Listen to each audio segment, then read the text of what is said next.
Hey everybody, it's Mike from Fishing the Mid-South.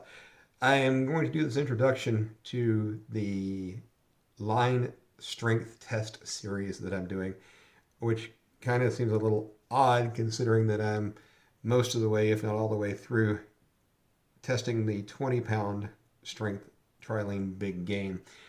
Um, but I wanted to kind of go over what to expect and some lessons learned and a whole lot of other things. So the first question is, why am I doing this, right? It's not groundbreaking information that nobody's ever done, right? Plenty of other channels have done knot strength tests, but I found I either didn't like their methodology, they didn't test all the knots I wanted to test, they didn't test the type of line I wanted to test, things like that. And so I kind of wanted to do it myself because I am a kind of a trust but verify kind of guy. So one of the things that I wanted to make sure that I was testing, I want to test the strength of the line. Well, that's a little difficult to do because whatever you do on either end is typically going to be the failure point, right? If you tie a knot on either end, then the knot should be what fails because the knot is supposed to be the weakest part of the line. And we've all heard of these 100%, 110%, whatever knots.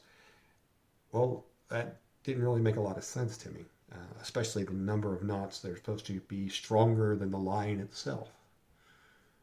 Because how can something that's twisted up in various incarnations be stronger than the original? So anyway, so for my line strength test, what I do is I will take one of these rig pullers and I'll wrap the line around several times, trying not to go over itself, so that I'm really just using friction, and then there'll be maybe a knot at the end so it doesn't slip completely through, and then pull that, and that's where I'm getting the knot strength or the line strength from. And in some of my videos, I use this on one side of the pole, and the other side of the pole was the knot that we were testing, and in some of them I used the same knot on both ends of the pole, which seemed to test twice as many knots in the same number of pulls. However, you didn't see when you only got one breaking point, right? Um, the other thing that I found through my testing, at least with the 20 pound so far, is that the no knot snell is very close, if not as strong as the original line. So I've been testing a lot of knots against this. So this will be the side that pulls. And if this side happens to break, then of course the test is invalid because we're not testing this knot, we're testing the other side. So I've had some videos that way as well. And the whole purpose in this setup is knots take time to tie. And the no knot snell is remarkably quick. And I can throw this into a clamp that I have so that the hook is what's being pulled and not, trying to clamp the line, because of course that's not going to work. I did use, I bought some 110-pound swivels, ball bearing swivels. There is a review of that on my channel. I have broken one of these so far, but that doesn't mean a whole lot. And I think it broke at around 70 pounds. But I've used these swivels in many, many, many pulls. So it could have just been metal fatigue. It could have been a defective swivel, but still 70 pounds, a lot of strength. Um, thus far, I've done some 40-pound mono, some 20-pound trilene big game. I'm going to do different weights of line. And what I have learned through this process is I love this machine. It's on one end is a linear pull actuator that's supposed to be able to do 200 pounds. Well, it grunts really hard at 100, so I don't know about that. And then the pull tester is about 100 and I think I've had it up to 114 is where it maxed out at. I think it's rated for 110. I don't remember exactly though. Um, because I've seen tests where they used a fish scale and they would pull slowly under camera, and then whatever the highest reading was the strength of the line. Well, the problem is when you when you've gone fishing and you've broken a line, has it been when you're just doing no, it's been boom, right? So the faster the pull, I mean, I granted it's going to be stronger. It's not going to fail as quickly on a slow pull because you don't have that uh, whatever you want to call it, the stress on the line as quickly, or there's a scientific term for it, I'm sure, and I don't recall what it is, nor do I care. So when I got my the puller, the actuator, I tried to get the fastest one I could find at a reasonable price, and this one does about 0.7 inches per second under no load. You know, when it gets loaded, then it's going to go a little bit slower, I'm sure. Um, but a lot of them were like, you know, a third of an inch per second. And, you know, when you're going to break your line is going to be when you set the hook, put that, you know, quick jerk on it, or when the fish turns and pulls away from you, something like that. So I wanted to test the knot strength in the scenarios that we're going to be using them in, not in just a, you know, laboratory to say, well, you know, if I pull it at 1 millimeter per half hour, then it can get this much strength, because that's not how fishing works.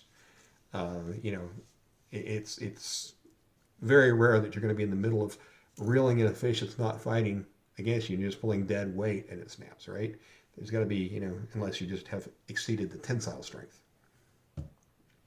So other things that I've learned thus far, because not everything has made it to video, is mono is about 10 to 20% stronger than it is rated for. It fails about 10 to 20% higher. So like the 20-pound mono failed at about 28. I want to say the 40-pound mono failed around 50 pounds of force. Now, again, that's kind of perfect situations. And they're rated for a certain strength, and that's supposed to be their minimum strength, right? Well, when I get into braids, because of how fast I'm pulling it, none of my braided line has held up to the marked rating, because there is no stretch in braided line, and therefore when you get to that breaking point, you just pop the end. Now there is a certain number of millisecond delay between the force being applied and then showing up on the screen, so it could be that it gets to that part, but it doesn't register properly on the machine before it breaks. I don't know. I'm doing the best I can with what I have. The other thing that I saw was one guy was using like a big eye, like a screw eye, with a fairly thick, you know, I don't know, about this thick. I know it helps a lot since you know how thick that is. A larger diameter, right? So it seemed to me that when the knot's going around something a larger diameter, it probably is going to be a little stronger because you got some additional stretch in the heart of that knot where it goes around the hook. So I've tried to use what I believe to be size appropriate hooks. These are some 3X offshore angler size. I think it says they're 5/0. I wish I had a quarter, so I could show you what I think about that. But this to me, it's a fairly small hook. I also try to do a little bit of testing with these, which it says they're 1/0. I don't know about that. And of course, you know, some 10/0, and I'll have some 12/0 in there for bigger line. But I mean, we're not going to be using, you know, 4-pound mono with a 10/0 circle hook, I hope. So I tried to make sure that I'm using reasonable hooks. And when I use these swivels, you know, the swivel does not have a very big eye on them as far as the diameter of the metal ring part, the metal itself, not the hole in the middle. Again, to try to replicate a small hook, and I try to use the swivels when I can instead of a hook, because when things go flying, these don't hurt nearly as much and probably won't put out as much of an eye.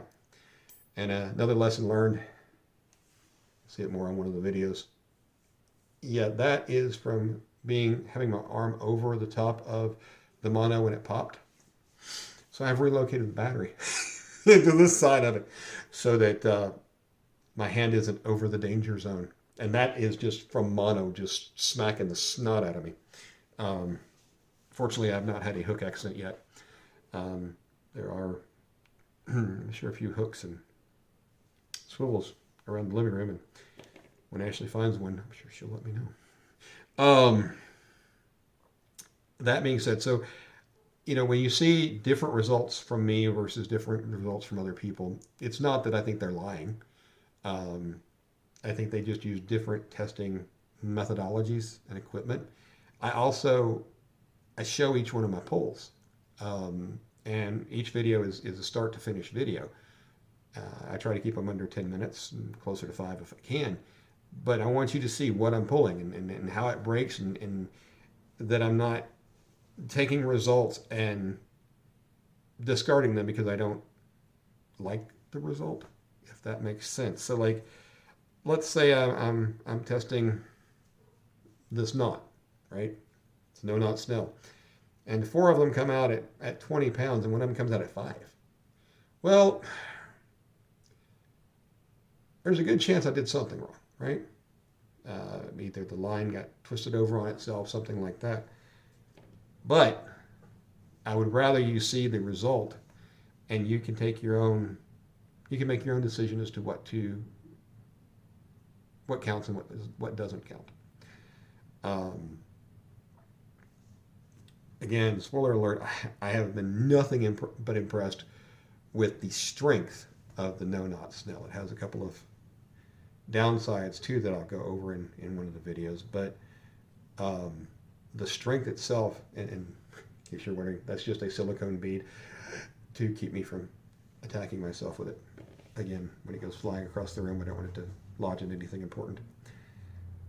So that's kind of the information that the equipment I'm using. Again, that actuator has a 12-inch pull. So some of the pulls are going to take longer than others, and that kind of thing. And there's a couple of tests where I've actually kept the result, even though the puller bottomed out before the line broke, but it was still over the line strength and within line of what the other results were. The other thing that I want to say is my email address is in the channel description. If there is a line or a knot that you would like tested, email me or leave a comment. But if you want a specific line tested and I don't have it, I would ask you to send me like 10 yards. Yeah, 10 yards sounds like a lot for, a few feet of pulling, but I like to have extra for when videos fail. I've had a few that the video, one I didn't turn the camera on, a couple of them they were in portrait versus landscape. Or if I find something down the road and I go, well, yeah, that methodology wasn't quite right for whatever reason. Or if I have too many goofy failures, like run out of pull length. So that's, in 10 years of line, that's not a lot to ask for. And I try to document the hooks that I'm using when I know what they are. Like this one, I can't tell you where it came from. May have been Academy, it may have been Amazon, it might have been Temu. We won't go there. And if I have any hook failures or problems like that, I'm going to show them to you. And anyway, I don't want to get too long-winded on this. One thing that I have learned from having this little device is how useful it is. And I found out through a recent testing that will never go live, but I had 2 different types of hooks. I was using a different one first, of this like 1/0 size, and it bent straight. Well, mostly straight. And it stayed that way. Whereas these, I could get them to bend, but they mostly returned to their original shape, which I thought was interesting, and also told me I got some hooks I need to throw away. So there we go. Thank you all for watching. I hope that you enjoy the video series. I hope it's not dry and boring. I mean, it is watching knots get pulled. And I did have a viewer that asked about a certain knot and said, I would think that, putting fewer turns in the twist before you tie the knot would actually make it stronger. and that more would weaken it. And it turned out through testing that no, the more wraps don't necessarily make it weaker, and fewer can definitely make it weaker. So I kind of help that viewer come up with a, well, this is the number of terms I want to use now. Anyway, it's a good feeling. Again, I hope that you enjoyed this series, and if there's anything I can do to help you gather the information you want, as opposed to you having to go out and make your own rig, etc., let me know. Thanks for watching, everybody. Until next time, have a wonderful day. Like and subscribe and all that fun stuff that makes YouTube sweet.